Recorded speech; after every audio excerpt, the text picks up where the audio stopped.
ॐ दादु नमो नमो निरञ्जनं नमस्कार गुरुदेवतः वन्दनं सर्वसाधवा प्रणामं पारंगतः परब्रह्म परापरं सोमं देव निरञ्जनं निराकारं निर्मलं तस्य दादुवन्दनं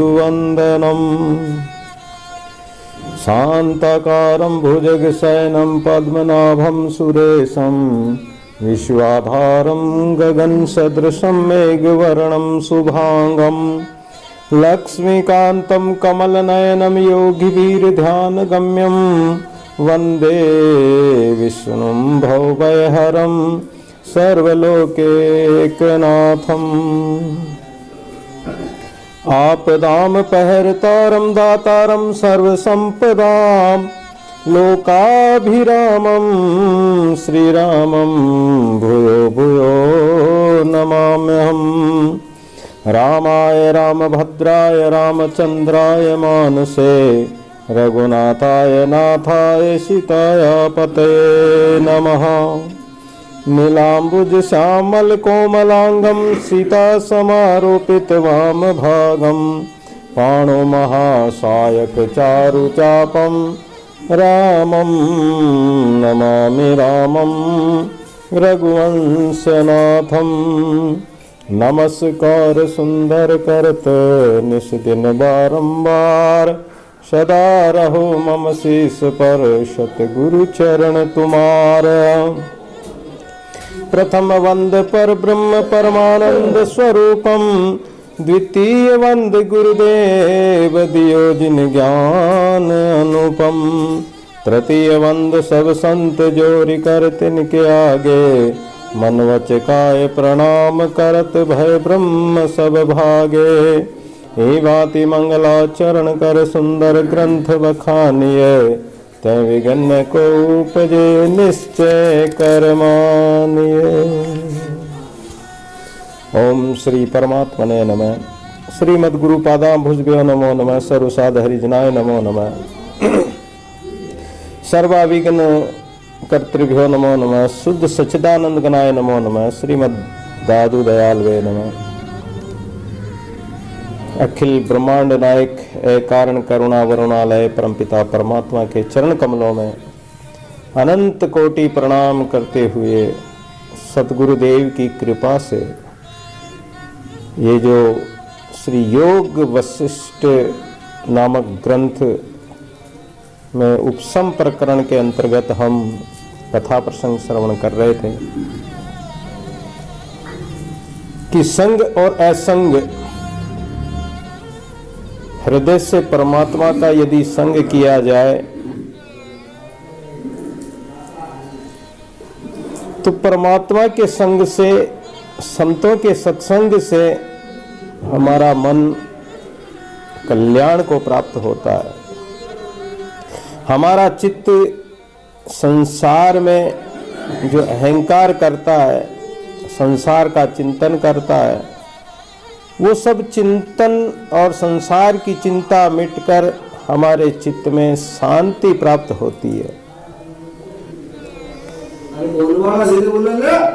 वशिष्ठ जी महाराज ने जब इस प्रकार राम जी को बहुत ही सुंदर आख्यान सुनाया, राम जी ने आगे फिर पूछा कि हे भगवान, संग क्या है? संग किसको कहते हैं? जिससे बंधन होता है और उससे छूटने का क्या उपाय है? हम यदि किसी वस्तु, व्यक्ति, पदार्थ में राग करेंगे तो बंधन होगा, हम उसका संग करेंगे तो बंधन होगा। इसलिए हम इस बंधन से कैसे छूटें, उपाय बतलाने की कृपा करें।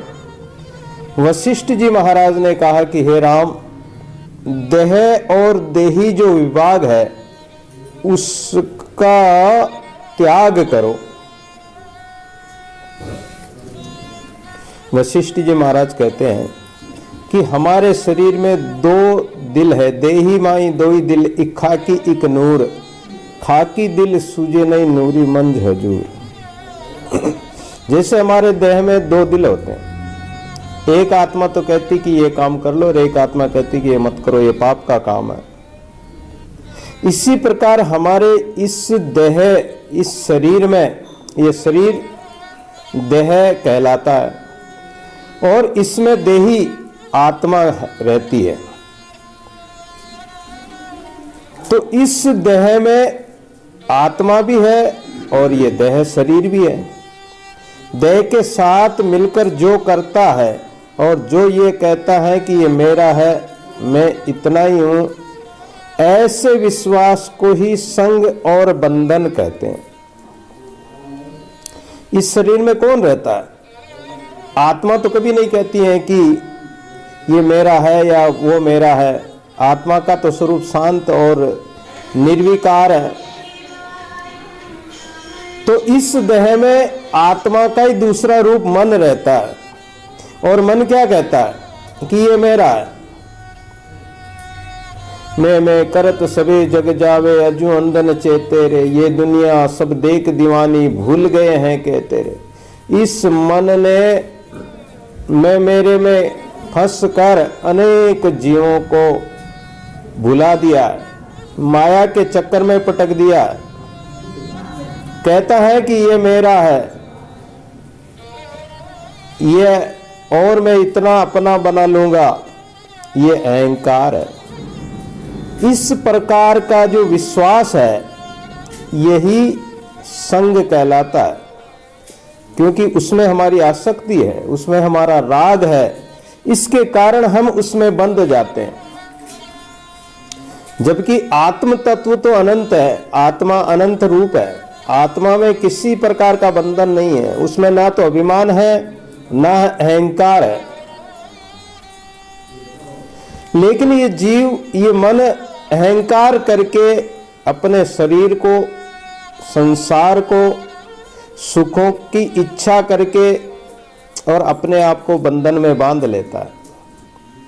ये बंधन में बांधना ही, संसार को अपना मानना ही या संसार का संग करना ही दुख का कारण है। इसी के कारण अनेक प्रकार के कष्ट प्राप्त होते हैं। किंतु जिसको ये निश्चय होता है कि सब कुछ आत्मा ही है, फिर किसको तो ग्रहण करना है और किसको त्यागना है। कुछ भी ग्रहण नहीं करना और कुछ भी नहीं त्यागना है, तो वह असंगी है और वह जीवन मुक्त अवस्था में विचरता है। उसके लिए न मैं हूं न ये जगत है। वह सर्व अभाव को त्याग कर अद्वैत अवस्था में स्थित रहता है। उसमें किसी प्रकार का अभाव रहता ही नहीं है। परमात्मा सर्वत्र सर्वव्यापी ब्रह्म है, तो वो सर्व से अलग हट जाता है। एक ब्रह्म को ही देखता है, वस्तु व्यक्ति को देखता ही नहीं है, किसी का संग करता ही नहीं, असंग रहता है। ऐसा व्यक्ति ही, ऐसा ज्ञानी महापुरुष ही जीवन मुक्त कहलाता है। और इसी प्रकार जिसको आत्म तत्व का पूर्ण निश्चय हो जाता है, वह राग, द्वेष, हर्ष, शोक के वश में नहीं होता है।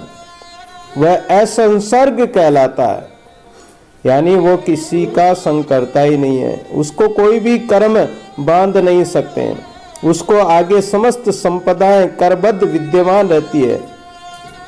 रिद्धि और सिद्धि जाके हाथ जोड़ आगे खड़ी, सुंदर कहत ताके सब ही गुलाम हैं। उसके लिए तो रिद्धि सिद्धि सूर्य चंद्रमा चंद सूर सिजदा करे, नाम अल्लाह का ले दादू जमे आसमान सब उन पांवों सिर दे। उसके तो चरणों में सूर्य चंद्रमा भी प्रणाम करते हैं। हाथ जोड़कर सब उसके सामने विद्यमान रहते हैं, खड़े रहते हैं। किंतु जो संसक्त, जो आसक्तिपूर्ण व्यक्ति है, वह सदैव कष्ट पाता है। कारण कि उन्हें अपने भोक्तापन का अभिमान है और वे भोग रूपी खाई में गिरे हुए हैं। जो व्यक्ति खाई में कुएं में गिरा हुआ है तो ऊपर कैसे आ सकता है? वो तो उसी में धंसता जाता है, उससे उनको अनंत दुख प्राप्त होता है। हे राम, संग के कारण ही दुखों की परंपरा उदय होती है। कुसंग में बैठेंगे, कुसंगी का संग करेंगे। ऐसे समझ लो कि जैसे कोई कांटों के जंगल में जाए, कांटों वाली झाड़ियों के बीच में से निकलना चाहे तो उसको तो अनेक कष्ट उठाने पड़ेंगे। उसके कपड़े भी चीर चीर हो जाएंगे, लीर लीर हो जाएंगे, फट जाएंगे। उसके शरीर में भी कांटे उसकी चमड़ी को छील देंगे, खून छक जाएगा, कितना कष्ट उठाना पड़ेगा। इसी प्रकार ये काम क्रोध आदि जो कांटे हैं, ये विषय विकार रूपी जो कंटक है, इस कंटक में यदि कोई व्यक्ति जाता है, उनका संग करता है, तो उसको भी ऐसे ही कष्ट उठाने पड़ेंगे। कांटे वाले पेड़ों से जैसे शरीर को दुख होता है, शरीर या कपड़े फट जाते हैं और दुख उत्पन्न होता है, जैसे नासिका में रस्सी डालकर ऊंट बैल और गधे भार उठाते फिरते हैं, ऊंट की नकेल डाल देते हैं। अब बेचारा नकेल डालने के बाद में क्या कर सकता है?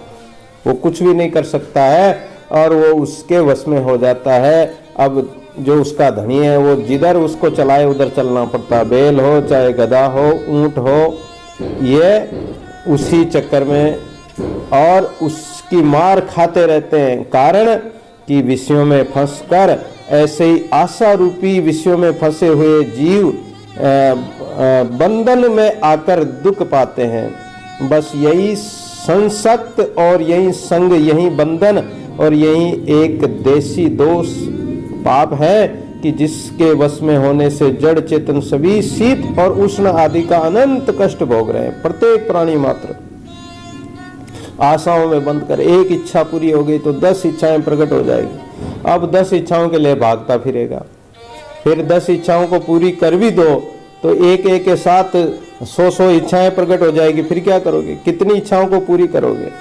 जो 10 20 50 62 होई हजारन लाख मंगेगो, कोटि अरब खरब असंख्य पृथ्वीपति होने की चाह जगेगी। जो 1000 करोड़ पृथ्वीपति स्वर्ग पाताल का राज भी मिल जाए तो तृष्णा मिटेगी नहीं। इसलिए ये बंधन का कारण है, यही पाप का कारण है और इसी के कारण ये अनेक दुख भोगता है। तो आसक्तता ही योनियों के गर्त में गिरा देती है, यह अर्थात जन्म मरण का कारण है। ये संसक्ता भी तो 2 प्रकार की है, एक बंध और दूसरी बंधन करने योग्य है। इन्हीं दोनों के आश्रित होकर जीव कष्ट पाता है। एक तो बंध है, एक बंधन करने योग्य है, तो इसलिए आत्म तत्व से गिरकर क्या नहीं भोगता है। और जो व्यक्ति आत्मा से, अपने आत्म स्वरूप परमात्मा को छोड़कर संसार में जाता है तो वो अनेक दुख भोगता है, क्योंकि सदगुरु शब्द उल्लंघकर जहाँ जाए तहाँ ये काल जो है उसको छोड़ता नहीं, उसको खा ही जाता है। तो ये देह का अभिमानी जो मूर्ख प्राणी है, ये इसीलिए संसार में बारंबार जन्म लेता है और बारंबार मरता है। किंतु जिसको आत्म तत्व का ज्ञान हो गया है और जिसकी आत्मा में परमात्मा के प्रति पूर्ण निष्ठा है, वह वास्तव में वंदना करने योग्य है। क्योंकि ऐसा संत को उसो तो राम जी का प्यारा है, ऐसे संत को तो सभी वंदना करते हैं। वासना न को ऐसी मति सदा जाकी, सुंदर कहता को वंदना हमारी है, ऐसे संत को तो सभी वंदन करते हैं, नमस्कार करते हैं। वह आवागमन के चक्कर में नहीं पड़ता है, वह सर्वथा ही मुक्त स्वरूप और वंदना करने योग्य है। परंतु जो देहादिक भाव में संसक्त है, आसक्त है, वे वास्तव में बंधन युक्त है। उनको जन्म, बार बार जन्म लेना, बुढ़ापा आना, फिर मृत्यु से दुख उठाना कितना भयंकर कष्ट होता है। और वे ऐसे कष्ट में पड़े ही रहते हैं, बार बार जन्म लेते हैं, फिर जवानी आती, बुढ़ापा आता है, फिर मरते हैं। जिनको देह अभिमान है वे यदि देखने में उदार भी जान पड़े जैसे कई व्यक्ति ऐसे होते हैं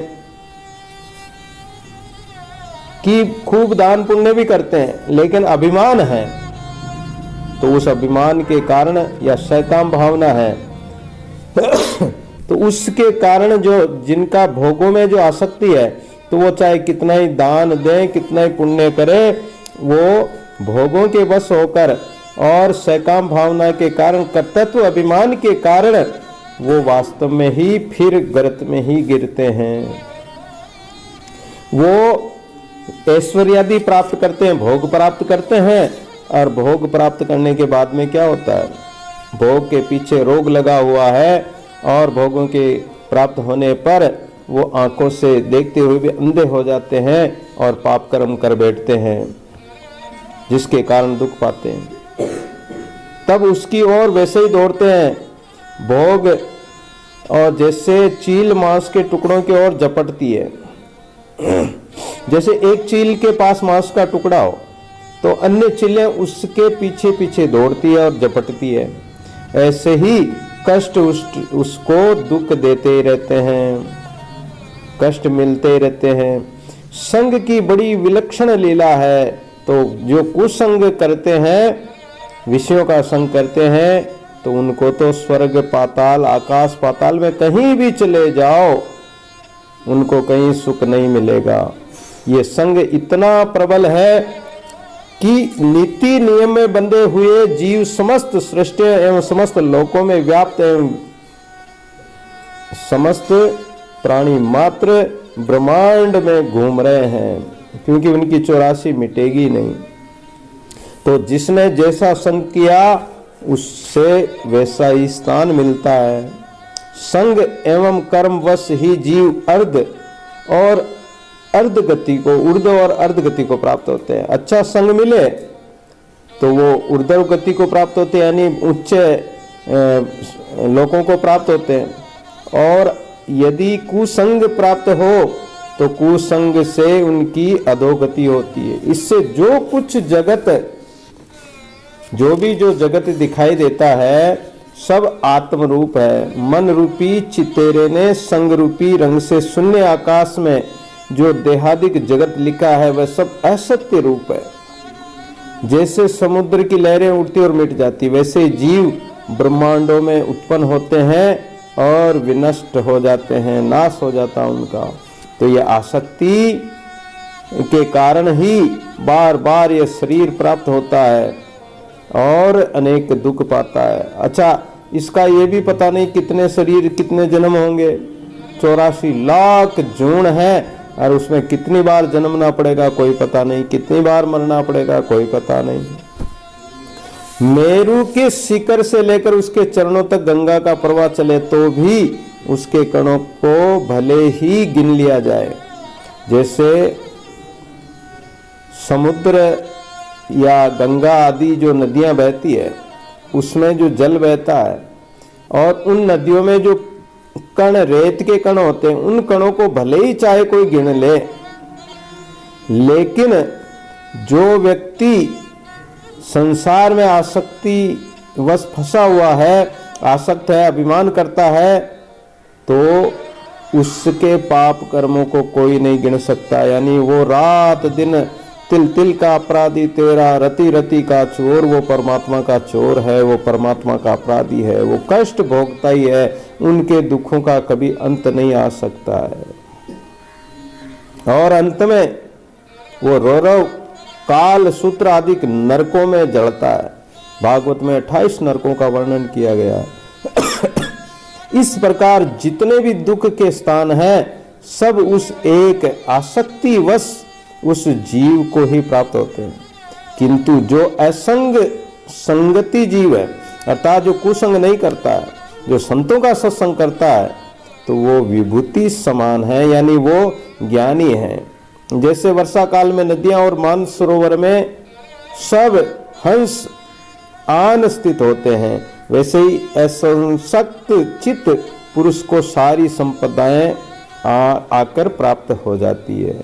जैसे सिमट जल तालाब जो भर जाते हैं, सारी नदियों नालों का पानी कहाँ जाता है? समुद्र में ही जाता है। और समुद्र में इकट्ठा होता है। ऐसे उस ज्ञानी के चित्त में सब ज्ञान इकट्ठा हो जाता है और वो शांत रहता है, उसमें कोई अभिमान नहीं होता है। लेकिन जो देहाभिमान करने वाले हैं वो तो नष्ट हो जाते हैं और ज्ञानी अमृत को प्राप्त होते हैं, अमृता को प्राप्त होते हैं। विष जो जो बढ़ता है त्यों त्यों जीव को अमृत प्राप्त हो जाता है। यानी जो ये विष है ये नष्ट होता जाता है और ज्ञानी महापुरुष विषयों का त्याग करके अमृता को प्राप्त करते हैं। लेकिन अज्ञानी तो विष में ही डूबते हैं, विषय रूपी समुद्र में ही डूबते हैं। हे राम, जिस पुरुष ने देह का अभिमान त्याग कर दिया वो अपने स्वस्वरूप को प्राप्त होते हैं और अनंत सुखों को प्राप्त होते हैं और इन दृश्यों को, संसार को अपना नहीं मानते हैं और संसार के विषय विकारों को तो वो जला देते हैं। इसी प्रकार जिसके हृदय में संग नहीं है, अर्थात जो निसंग है, वह असंग रूपी अमृत से तृप्त होकर चंद्रमा के समान शीतल और मुक्त रूप होता है। क्योंकि संतों की संगति ही शीतल करने वाली है। सर्ग ने शीतल होई मन चंदन, चंदन पास शीतल संगति साधु की कीजे दादू दास। दादू जी महाराज कहते हैं कि ऐसी शीतलता प्रदान करने वाले संत होते हैं और संतों का सत्संग भी ऐसा ही होता है।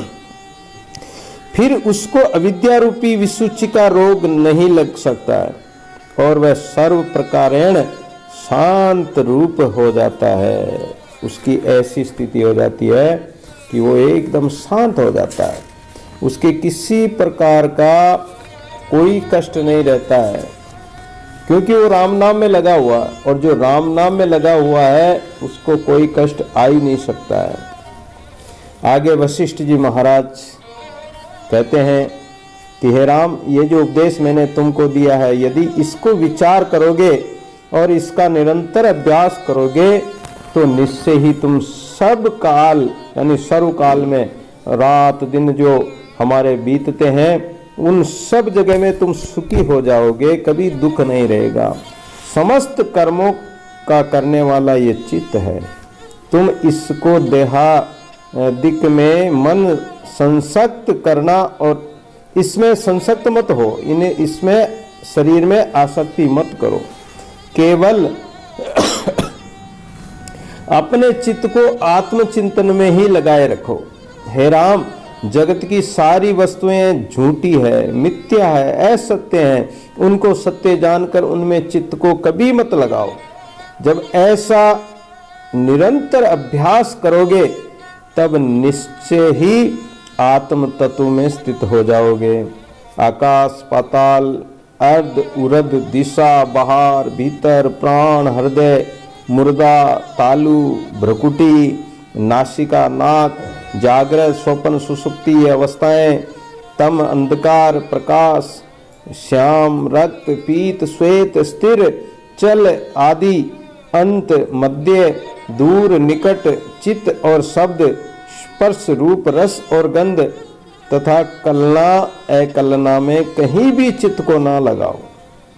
अब इतनी बातें बता दी कि आकाश पाताल में भी कहीं नहीं लगाना, अपने शरीर में भी कहीं नहीं लगाना है कि ये मेरा हाथ है, पैर है, कि शरीर है, उसमें रूप रस गंध में भी कहीं नहीं लगाना है। तो चित्त को चारों ओर से समेट कर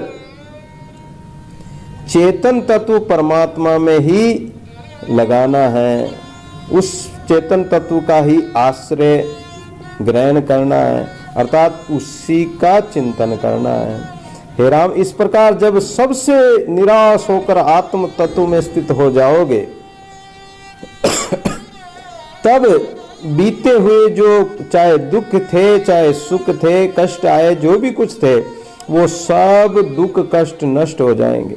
जीव का जीवत्व भाव भी नष्ट हो जाएगा और तुम केवल चित आत्मा स्वरूप हो जाओगे, अर्थात चिदात्मा परमात्मा में स्थित हो जाओगे।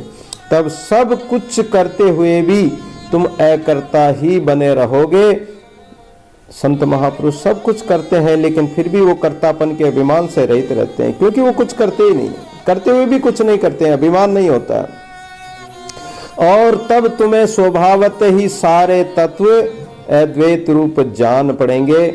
जैसे बादलों के दूर होने से सूर्य स्वभाव से ही स्पष्ट दिखलाई पड़ता है। बादल होते हैं तो सूर्य ढक जाता है, लेकिन बादल दूर हटते ही सूर्य अपने आप ही दिखाई देता है।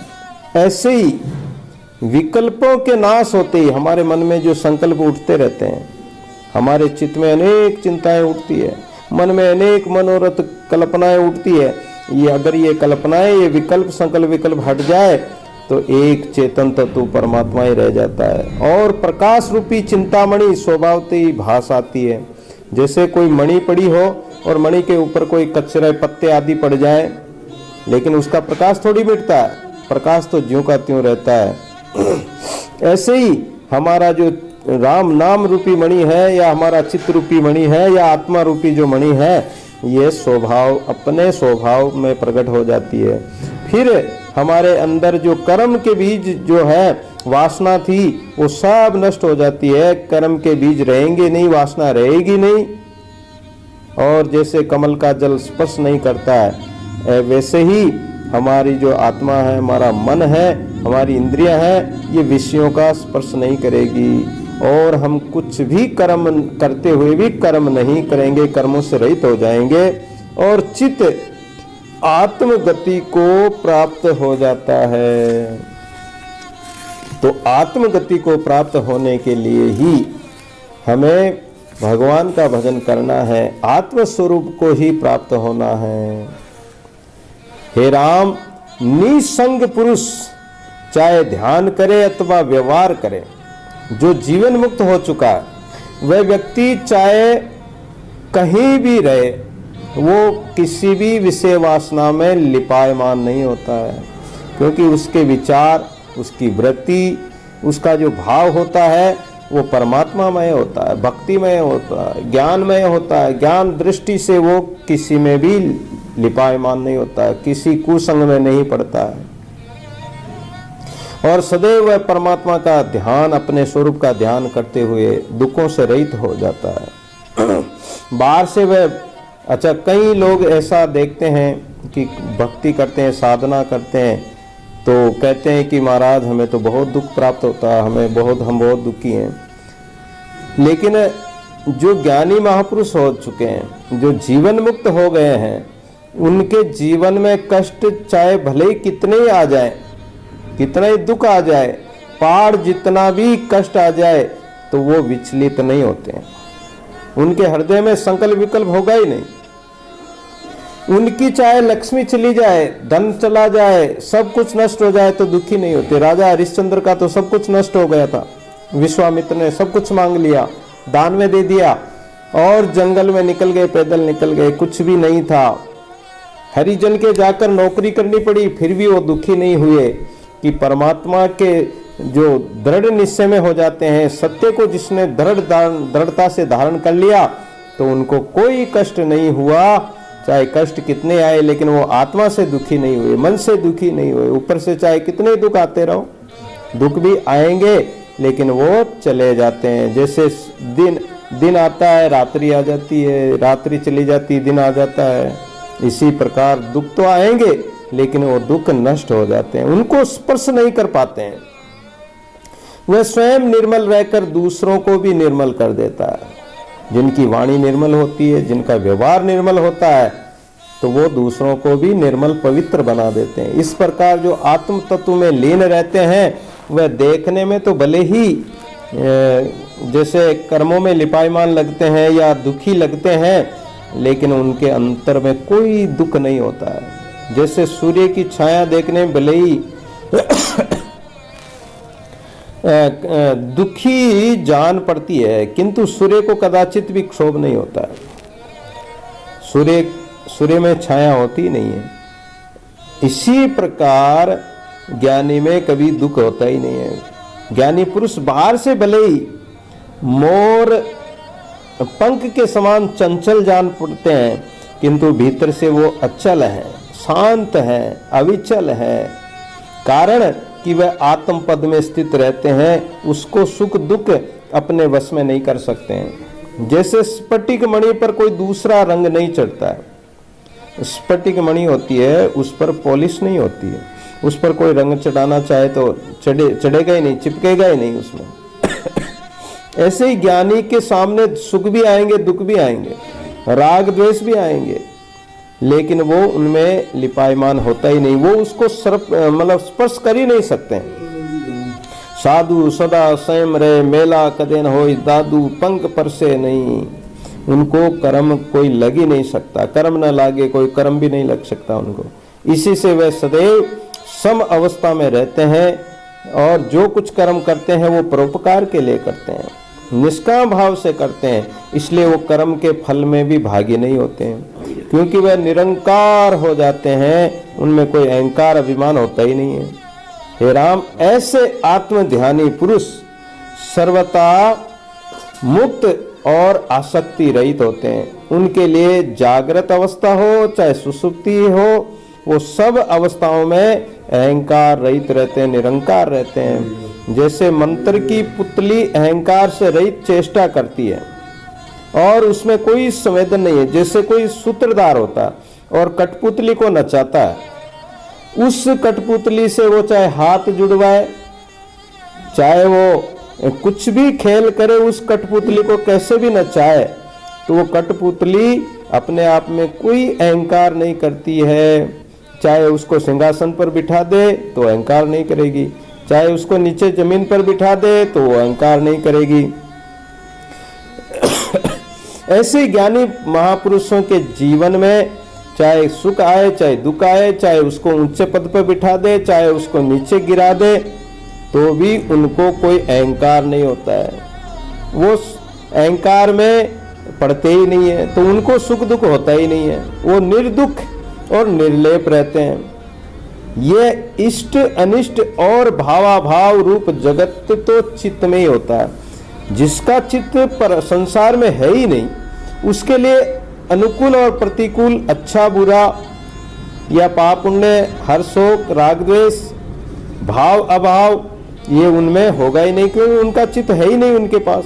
चित्त तो परमात्मा स्वरूप हो चुका है। जब चित्त आत्म तत्व को प्राप्त हो जाता है तो कोई भी बंधन नहीं होता है और तब वह सर्वभाव से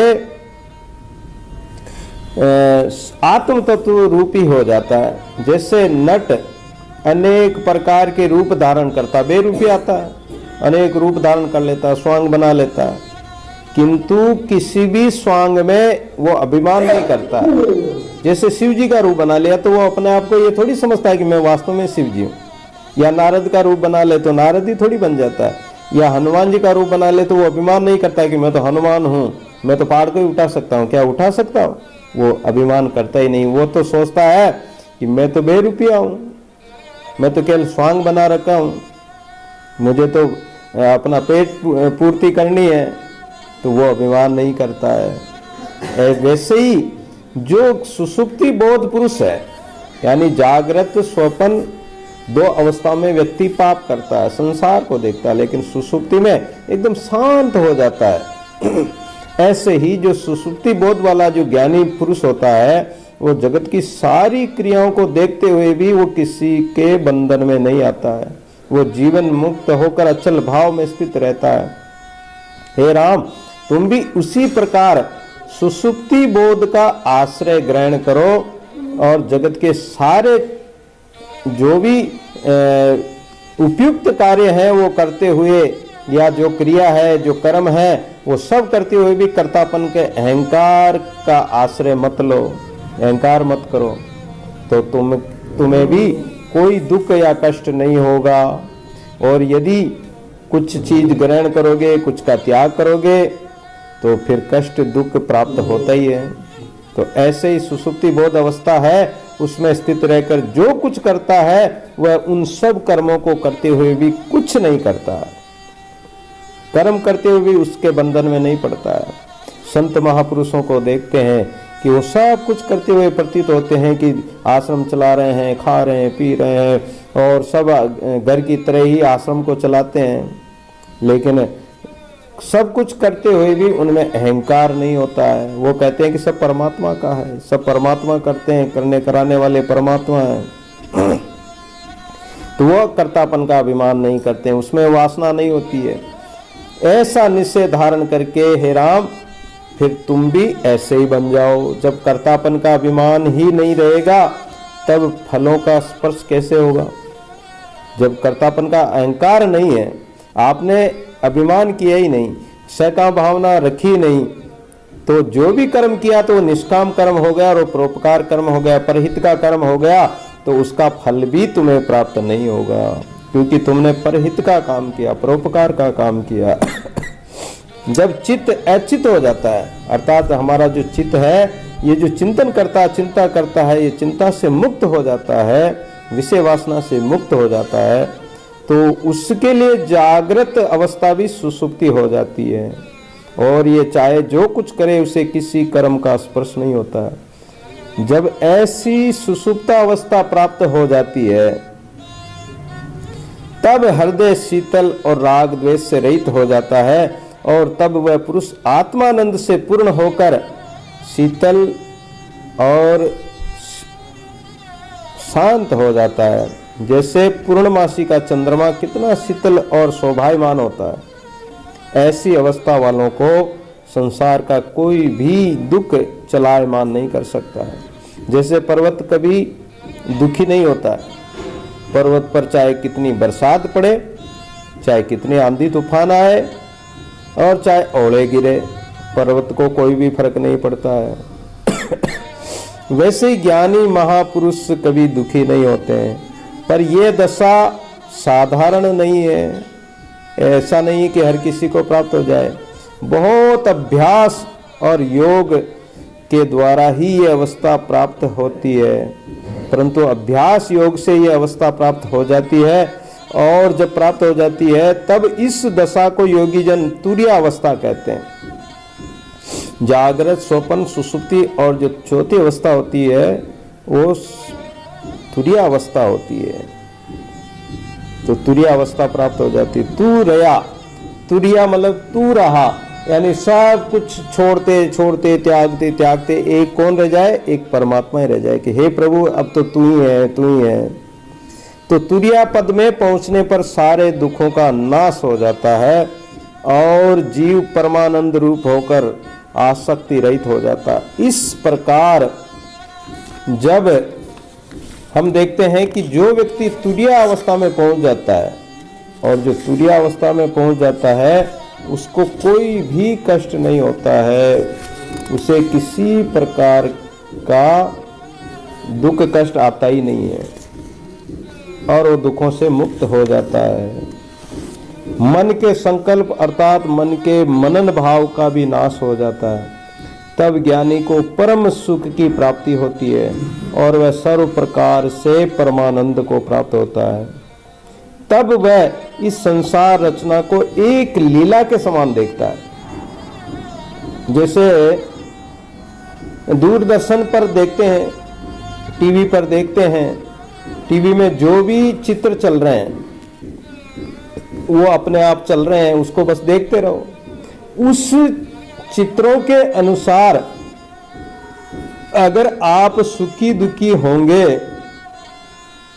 तो वो चित्र तो आपको न तो कहेंगे कि आप सुखी रहो कि दुखी रहो, वो तो अपने आप चल रहा। तो संसार तो अपने आप सृष्टि चल रही है, और जो सृष्टि चल रही उसके साथ तुम क्यों जुड़ते हो, उसके सुख दुख में शामिल क्यों होते हो।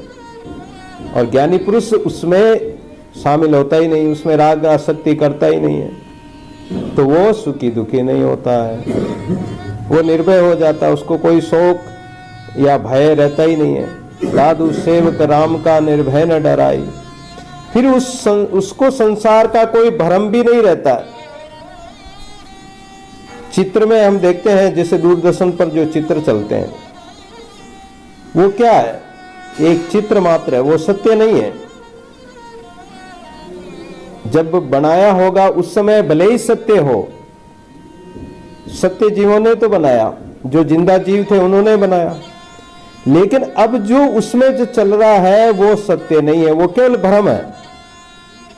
उसी प्रकार इस चेतन सत्ता परमात्मा ने इस सृष्टि को बनाया, और ये सृष्टि सत्य नहीं है, क्योंकि ये तो एक चलचित्र के समान चल रही है। तो ज्ञानी महापुरुष जिसको जानकारी है वो उसमें सुखी दुखी नहीं होता है, वह उस संसार में नहीं गिरता। ऐसे विचारवान पुरुष परम पावन पद में स्थित होकर संसार की अवस्था को देखकर हंसते हैं, संसार के लोगों को देखकर हंसते हैं कि लोग कितने पागल होकर संसार में आसक्त हो रहते हैं। लेकिन जो आत्मानंद को पाने वाले हैं वो संसार के कार्यों में लिपायमान नहीं होते हैं और संसार के कार्यों को दुख रूप जानकर उनको त्याग देते हैं और वह सदैव तुरीयावस्था में आनंद मगन में रहते हैं। दुनी दुखी हम देखता साधुन सदा आनंद। दादू जी महाराज कहते हैं कि दुनिया तो सदैव दुखी रहती है, लेकिन संत महात्मा जो तुरीयावस्था में प्राप्त हो गए हैं वो सदैव आनंद मगन रहते हैं, उनकी कोई कल्पना नहीं है। तो ऐसे निरंतर अभ्यास से ये अवस्था प्राप्त होती है। जीवन मुक्त तुरीयावस्था अभ्यास से प्राप्त होती है, तब वह जन्म मरण के बंधन से भी मुक्त हो जाता है और तब वह अहंकार आदि जो कल्पनाएं हैं उनसे भी रहित होकर परम ज्योति में लीन हो जाता है। जैसे समुद्र में नमक जल रूप हो जाता है। हम देखते हैं कि जो नमक है, नमक की डली है, उस डली को समुद्र में डाल दो, पानी में डाल दो, पानी में डालने पर वो नमक क्या होगा, वो जल रूप ही हो जाता है। और जो जल रूप हो जाता है तो तो ऐसे ही जो जीव अहंकार करता है, कठोर बनता है, स्थूल रूप था, उसका परमात्मा में मिलने पर, बूंद समुद्र में मिलने पर पानी रूप समुद्र रूप हो जाती है। ऐसे जो जीव परमात्मा में मिल जाते हैं उसकी स्थूल और ये सब अवस्थाएं खत्म हो जाती है और वो तुरीया रूप हो जाता है, यानी परमात्मा रूपी हो जाता है। हे राम, जब तक ये अवस्था रहती है तब तक अभ्यासी को जीवन मुक्त पद में स्थित हुआ कहा जाता है, और जब वह इसके उपरांत तुरीया पद में जाता है तब उसे विदेह मुक्त कहा जाता है। तुरीया पद, तुरीयातीत अवस्था के बाद में कौन सी अवस्था आती है? विदेह मुक्त अवस्था आती है वहां। और ये जो विदेह मुक्त है ये पद वाणी का विषय नहीं है। विदेह मुक्त श्रेणी वाला व्यक्ति की जो महिमा है वो वाणी से कह नहीं सकते हैं। उस पद से विश्रांत भी दूर है, विदेह मुक्त ही उसे पाता है। अभी तुम कुछ काल तक इसी सुषुप्ति अवस्था में स्थित रहो, फिर तुरीयातीत अवस्था आएगी। फिर तुरीयातीत बड़ा ही निर्द्वंद पद है, इससे उसमें अभी मत जाओ, क्योंकि उसमें पहुंचकर तुम कुछ न कुछ कर यानी कुछ नहीं कर सकोगे।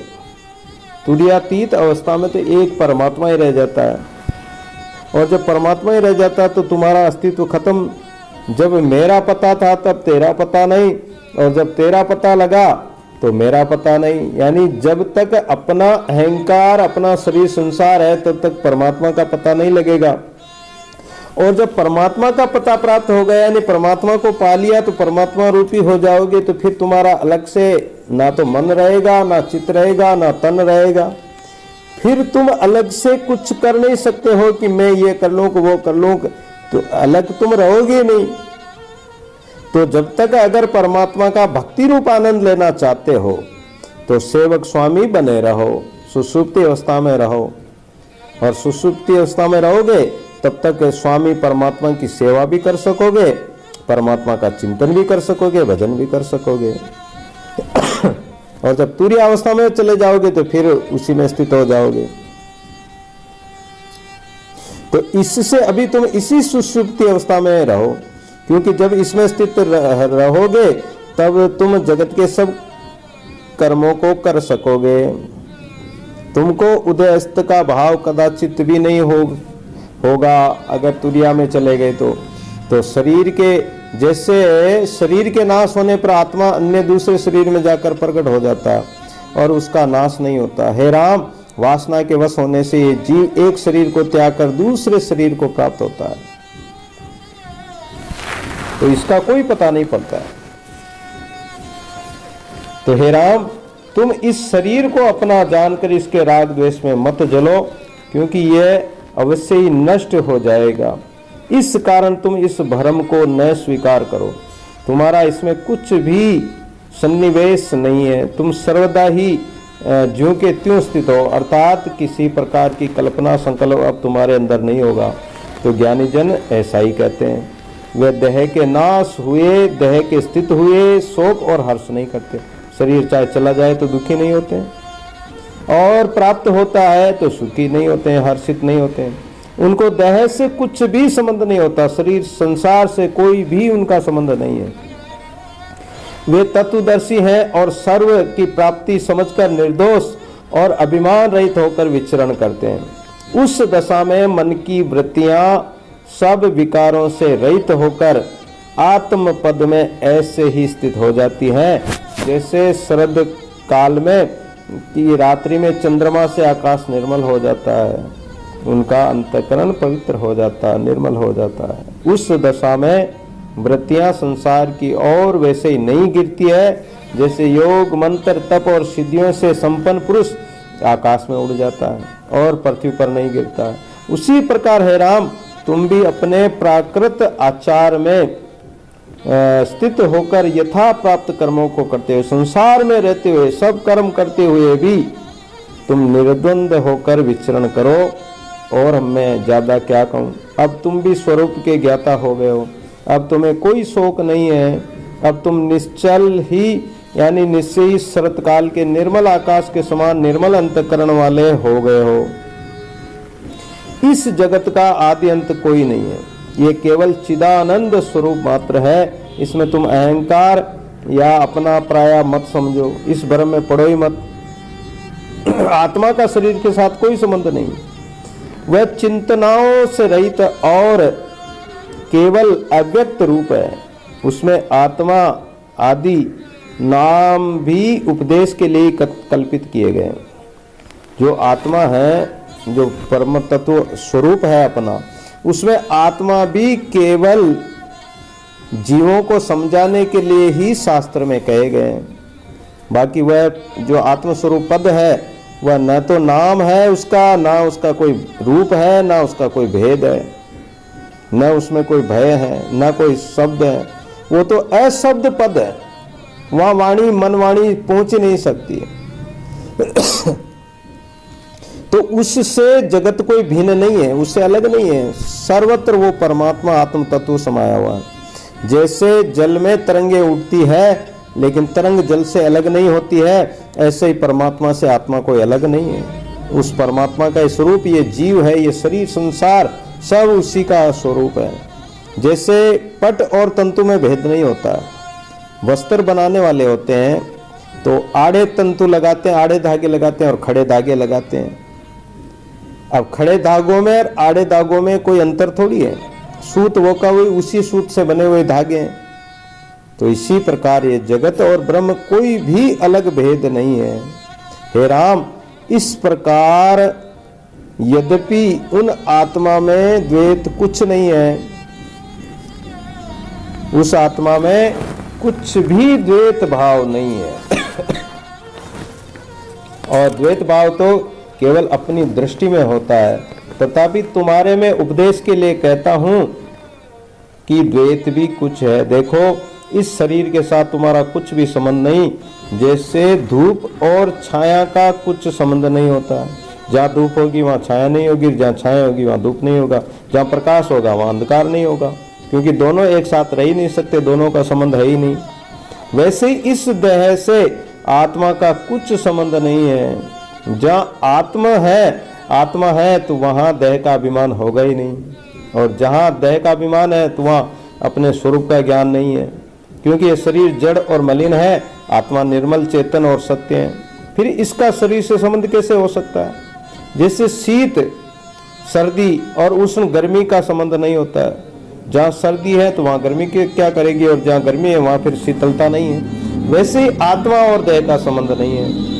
जैसे अग्नि के लगाने से वनवासी जीव दुखी होते हैं, जंगल में आग लग जाए तो जंगल के जीव बेचारे दुखी हो जाते हैं, वैसे ही अहंकार के लगाने से हमारे शरीर में अगर हम अहंकार करेंगे तो दुखी होना ही होना है। जैसे मरुस्थल में जल का आभास देखकर मूर्ख हिरण दौड़ता रहता है, लेकिन उसको पानी नहीं मिलता है। वैसे ही मूर्ख मनुष्य शरीर संसार को अपना मान लेते हैं और उसमें सुख ढूंढना चाहते हैं, लेकिन उसको सुख कहाँ से मिलेगा?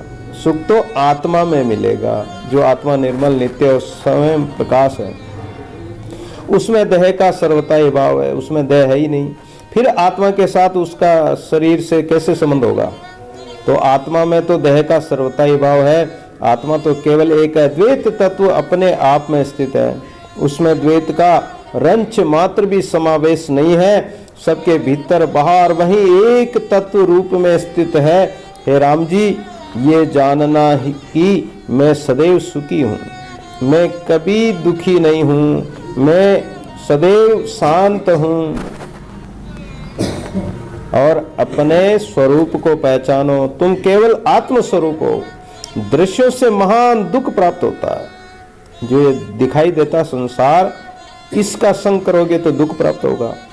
ये शरीर जो चलता है, जो बोलता है, जो वायु के बल से चलता बोलता है, हृदय, कंठ, सिर, जिह्वा, दांत, नाक, होठ, तालू, ये सब वायु के द्वारा ही उठते हैं और बोलते हैं, चलते हैं। और हमारे अंदर में जो कंठ में वाणी उत्पन्न होती है, कोई भी वाणी जो कंठ से उत्पन्न होती है, ये सब अलग अलग अंगों से होती है। जैसे हमारा कंठ है, तो कंठ से क, अपन क बोलेंगे तो हमारा मुंह खुलेगा, क, ख, ग, ग। ये उच्चारण कंठ के अक्षर हैं, कंठ से उत्पन्न होते हैं। और च, छ, ज, ये तालु से उत्पन्न होते हैं। च यानी हमारी जीभ तालु के लगेगी, टच होगी, स्पर्श करेगी तालु से, ऊपर तालु से, तब ये अक्षर बोल सकते हैं। ट, ठ, ड, ढ, ये मुर्दा से उत्पन्न होते हैं। त, थ, द, ध दांतों से, और प, फ, ब, भ, म होठों से बोले जाते हैं। प, हम प बोलना चाहेंगे तो दोनों होठ मिलेंगे तो ही बोल सकते, नहीं वरना नहीं बोल पाएंगे। प, फ, ब, भ, म ये होठों से उच्चारण होते हैं। किंतु ड, म, न और ण का उच्चारण नासिका से होता है। ड, म, न, ण ये नासिका से उत्पन्न होते हैं। इस प्रकार यानी कहने का मतलब यह है कि परमात्मा ने कैसा यंत्र बनाया। हमारे जैसे हारमोनियम होती है, हारमोनियम में अनेक रीड होती है, और उस रीड के द्वारा अनेक आवाज, अलग अलग स्वर निकलते हैं, अलग अलग धुन निकलती है। लेकिन सारे रीड हमारे कंठ में परमात्मा ने स्थित कर रखी है। सारे अक्षर, सारी धुन, सारी राग हमारे कंठ, एक कंठ में एक पत्ती से सारे एक कंठ से सब धुन, राग इत्यादि अक्षर निकलते हैं, सारी बोली निकलती है। कोई कोई ऐसे व्यक्ति होते हैं जो सब जीवों की बोली बोल लेते हैं, कुत्ता, बिल्ली, मोर, कोयल आदि अनेक जानवरों की बोली बोल लेते हैं। बताओ, उनके कंठ में सारी बोली एक ही कंठ में परमात्मा ने भर दी। तो यंत्र बजाया साजगर, कारीगर, करतार, पंचों का रस नाद है दादू बोलनहार। परमात्मा कैसा समर्थ है कि एक ही कंठ में सब कुछ परमात्मा ने बना दिया। इस प्रकार जिह्वा का उच्चारण जीवा मूल में, और जिस पद में के आदि में हकार होता है उसका उच्चारण हृदय से होता है। इस प्रकार उपरोक्त 8 स्थानों से ही ये हमारे जो है वर्गों का उच्चारण होता है। तब भला तुम ही सोचो कि आत्मा से इन सब का क्या संबंध है। ये तो शरीर से बजते हैं, शरीर यंत्रों के माध्यम से बज रहा है। तन तंबूरा तार मन है अद्भुत ये साज, हरि के कर से बज रहा, हरि ही है आवाज। हरि ने बनाया है और उसी के बनाए हुए यंत्र बज रहे हैं, बोल रहे हैं। लेकिन इन सब से आत्मा तो निर्लेप है। जैसे बांसुरी वायु से ही शब्द करती है, बांसुरी होती है, उसमें मात्र छिद्र होते हैं, पूरी खुली होती है। लेकिन उसमें फूंक लगाओ और वो जो छिद्र होते हैं उन छिद्रों पर अंगुलियां रखो तो अलग अलग धुन निकलने लग जाएगी। लेकिन वो धुन कैसे निकली? एक हवा से ही। अगर उसमें हवा नहीं दो, वायु फूंक मत दो, तो वो नहीं बजेगी। वैसे ही इन पंच तत्वों से शब्द होता है। हमारे जो 5 तत्व शरीर बना हुआ, 5 तत्वों का शरीर, इन्हीं के द्वारा ये शब्द होते हैं। फिर इनमें फिर हम अभिमान करते हैं ये 5 तत्व परमात्मा के बनाए हुए, वायु, जल, अग्नि, आकाश, पृथ्वी, ये सब परमात्मा के बनाए हुए, और इस तत्वों से हमारा शरीर बना। और फिर हम अहंकार करते हैं कि ये शरीर हमारा है। दादू जी महाराज कहते हैं कि मेरा मेरा छोड़ गंवारा, सिर पर तेरे सृजनारा। अंत में कहा कि दादू रे तन अपना नहीं तो कैसे बया संसारा। जब ये शरीर 5 तत्व का बना हुआ हमारा नहीं है, फिर हम अहंकार व्यर्थी कर रहे हैं, संसार फिर हमारा कैसे हुआ। तो ये सभी इंद्रियां वायु से चेष्टा करती है। तुम इनके भ्रम में ना पड़ो। आत्मा इन सब से पृथक अलग है, आकाश के समान निर्लेप है। जैसे आकाश सर्वत्र ही पूर्ण है, किंतु जहां चित्त होता है वहीं प्रतिबिंब होता है। इससे सिद्ध हुआ कि आत्मा का प्रतिबिंब चित्त में है, चित्त के अहम भाव से ही भासता है। इसी प्रकार ये सारा जगत आत्मा से ही प्रतिबिंबित होता है, और आत्मा ने ही समस्त जगत की रचना की है। परंतु भूतों का कारण उनका अंतःकरण ही है। 5 तत्वों को भूत कहते हैं, पंचभूत कहते हैं। 5 तत्वों को पंचभूत कहते हैं, लेकिन ये अंतःकरण से ही उत्पन्न है। आत्म तत्व तो, आत्मा तो इनसे भी परे हैं। इस कारण यहाँ कहा जाएगा कि संसार का कारण केवल चित्त है। उसी को चित्त कह दो, जीव कह दो, अंतःकरण कह दो, मन कह दो, ये सब एक ही बात है। राम जी ने कहा, पूछा कि हे मुनिवर, चित्त की इतनी संज्ञा कैसे हुई? चित्त को 4 नामों से कैसे पुकार लिया? मन, बुद्धि, चित्त, अहंकार, जीव, अंतःकरण कैसे पुकार लिया?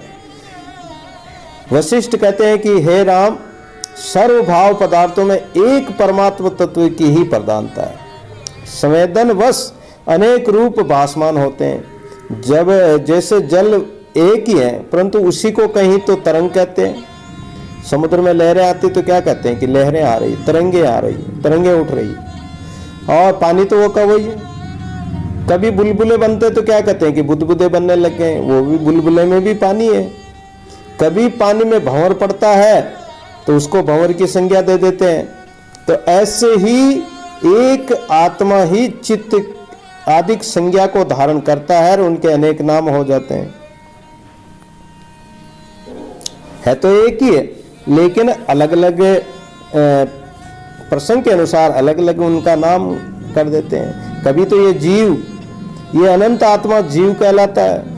इस प्रकार अहंकार के वश होने से वही जीव रूप हो जाता है। जब ये अनंत रूप होता है तो ये आत्मा है, ये जीव ही आत्मा है। और जब ये अहंकार करता है तो ये जीव कहलाता है। और जहां निश्चयवृत्ति से कल्पना होती है तो वह बुद्धि कहलाती है। इसी प्रकार जो है मन की स्थिति है। मन क्या है? मन, बुद्धि, चित्त, अहंकार, ये क्या है? इसी का रूप है। अनेक रूपों में इनको हम पुकारते रहते हैं कि ये मन है, ये अंतःकरण है, ये बुद्धि है, ये चित्त है। और इस प्रकार हम अनेक रूपों में उसको देखते हैं। तो चाहे अनेक रूपों में देखो, कैसे भी देखो, है सब वो एक का एक ही है। उसी का रूप है, उसी आत्मा का स्वरूप है, उससे भिन्न कुछ भी नहीं है। केवल कल्पना से ही हम मान लेते हैं कि ये अलग है, वो अलग है। अलग अलग चीज मानकर हम उस भ्रम में पड़े रहते हैं। तो संत महापुरुष कहते हैं कि ये संकल्प विकल्प मन और चिंता करने से ही जो हमारे चित्त में जो संकल्प विकल्प होते हैं, ये चित्त कहलाता है। और ये चिंता करता है, इसलिए इसका नाम चित्त है। फिर प्रकृति भाव से वही प्रकृति रूप हो जाता है। प्रकृति जड़ है और जीव चेतन है। वेद, शास्त्र और उपनिषदों में जीव के अनेक रूप बतलाए हैं। और अन्य शास्त्रों ने तो बहुत व्यर्थ की कल्पना की है। तुमको इस प्रपंच में पढ़ने की आवश्यकता नहीं। संक्षेप में ये जान लो कि ये चित्त में जो अहंकार लगा हुआ है यही जगत का भ्रम है, अन्यथा और कुछ भी नहीं है। तो ये अहंकार के कारण ही ये जो संसार प्रकट होता है और प्रतीत होता है। तो चित्त का अभाव कर लो, जगत का भ्रम जाता रहेगा। आत्मबुद्धि, इस शरीर संसार में आत्मबुद्धि मत करो। अगर आत्मबुद्धि करोगे तो ये मूर्खता है, क्योंकि शरीर तो नाशवान, आत्मा तो अजर अमर है। शरीर के नाश होने से आत्मा कभी नष्ट नहीं होती। जैसे वृक्ष के पत्तों का नाश होने से वृक्ष नष्ट नहीं होता है, वैसे ही शरीर के नाश होने से आत्मा का नाश नहीं होता है। और जैसे मनुष्य पुराने वस्त्रों को त्याग देता है, नवीन वस्त्र धारण कर लेता है, वैसे आत्मा तो इस शरीर को छोड़कर दूसरे शरीर में लीन हो जाएगी, दूसरा शरीर धारण कर लेगी। मूर्ख प्राणी इसी को मृत्यु कहते हैं। किंतु देह के नाश होने से आत्मा कभी नष्ट नहीं होती है। वह मूर्ख है जो देह के नाश हुए आत्मा को भी नष्ट हुआ मानते हैं। तो अज्ञान से ही आत्मा में मृत्यु दिखाई देती है, लेकिन आत्मा कभी नहीं मरती है। जैसे एक स्थान में अज्ञान से ही बेताल भासता है। रात्रि में अगर चलो तो जैसे केर का पेड़ हो या कोई छोटा पेड़ पौधा हिल रहा हो, तो हम क्या समझते हैं कि अरे भूत आ गया, या कोई चोर आ गया, या कोई बेताल आ गया। लेकिन वास्तव में वो ना तो भूत है, ना कोई वो बेताल है, ना वो कोई चोर है, लेकिन मूर्खता से हमें भासता है। वैसे अज्ञानवश आत्मा में मृत्यु दिखाई देती है, लेकिन आत्मा में कोई मृत्यु नहीं है। आत्मा तो अजर अमर है। जैसे कोई एक देश में दूसरे देश को जाता है, एक देश से दूसरे देश को जाता है, तो उसका अभाव नहीं होता है। वैसे आत्मा एक देह को त्याग कर दूसरे शरीर में चली जाती है, किंतु उसका अभाव नहीं होता। आत्मा ज्यों की त्यों रहती है। जैसे जल में तरंग बनती है, फिर जल में लीन हो जाती है, फिर दूसरी तरंग उठ जाती है, अन्य स्थान में प्रकट हो जाती है, तो है तो वो जल का जल ही है। या जैसे पक्षी उड़ता उड़ता दूर चला जाता है और दिखलाई नहीं पड़ता, परंतु उसका नाश नहीं होता है। पक्षी का नाश थोड़ी होता है, पर पक्षी तो ज्यों का त्यों ही रहता है। वैसे ही एक शरीर के नष्ट होने पर आत्मा अन्य दूसरे शरीर में जाकर प्रकट हो जाता है, उसका नाश नहीं होता है। हे राम, वासना के वश होने से ये जीव एक शरीर को त्याग कर दूसरे शरीर को प्राप्त होता है, और इस वासना के वश होने से ही जीव इधर उधर फिरता है। वासना के वश है ये जीव, इसलिए जन्म मरण के चक्कर में पड़ता है। कभी किस जोड़ में जा रहा है, कभी कुत्ता बिल्ली बन रहा है, कभी क्या बन रहा है, कभी कीट पतंग बन रहा है, कभी ऊर्ध्व लोक को जाता है, तो कभी मनुष्य लोक में भटकता है, और कभी कहाँ भटकता है। बार बार जन्म होता है, फिर जरा वृद्धावस्था आती है, फिर इसका मरण होता है, और उस जोन में वो अनेक दुख पाता रहता है। कभी सकाम करके स्वर्ग को प्राप्त होता है, कभी पाताल पाप कर्म करके पतन को प्राप्त होता है, अनेक स्थानों में भटकता है। कभी भी ये जीव शांत नहीं हो पाता है। इस कारण हे राम, जो वासना है, ये वासना ऐसी दुष्ट है, तो इस वासना का ही तुम त्याग कर दो, और तभी अपने स्वरूप में स्थित हो सकोगे। वाल्मीकि जी कहते हैं कि वशिष्ठ जी ने ऐसा कहा, तब सायंकाल का समय हो गया, सूर्यदेव अस्त होने को आए, और सारी सभा संध्या काल का समय जानकर और अपने अपने जो ऋषि संत महापुरुष बैठे हुए थे, उन सब को प्रणाम करके और अपने अपने संध्या वंदन करने के लिए अपने अपने कुटिया या अपने महल में सब चले गए। और इस प्रकार सूर्य अस्त हो गया और कथा आज की समापन हुई। सत्य राम साक्षी।